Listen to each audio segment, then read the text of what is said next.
guys! Kamusta po kayong lahat? So, ayun lang, another pag-ibig housing loan tips. Ayan, if kumuha na ng house or nagbabalak kang kumuha ng house through sa subdivision and through pag-ibig financing, take note those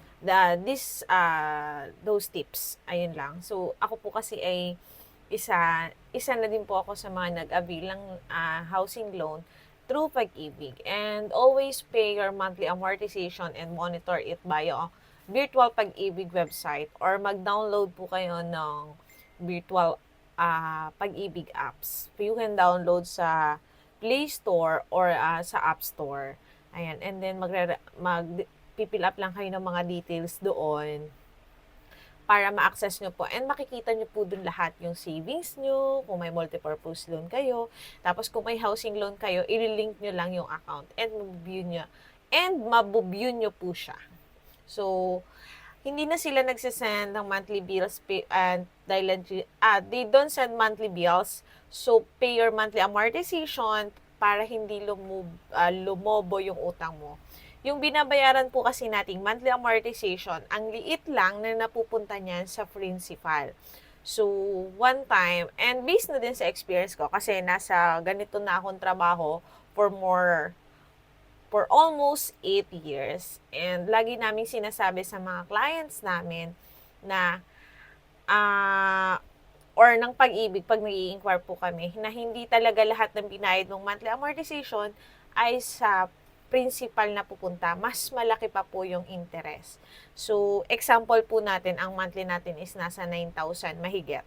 So, and nasa 7,000 po dyan mahigit ang interest. Meron pa dyang fire, tapos may insurance, ayan. So, pag pinagsama-sama, nasa 9,000 yan. So, di ba, ang liit lang ng kaltas sa principal, tapos ang laki ng bayad sa interest. So, ito pong video ito is para bigyan ko po kayo ng tips na magbayad po kayo sa principal. So, that's why nga I highly recommended na mag-advance principal mismo tayo if may extra money po tayo para lumiit din yung interest na binabayaran mo. Kasi the less years, less interest na, bababa pa yung principal.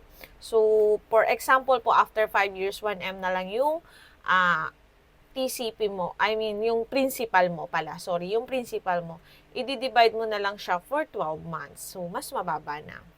Di ba, bababa na yung monthly amortization mo because the smaller na yung interest, bigger na yung kaltas. So, mas malaki na yung kaltas niya doon sa principal.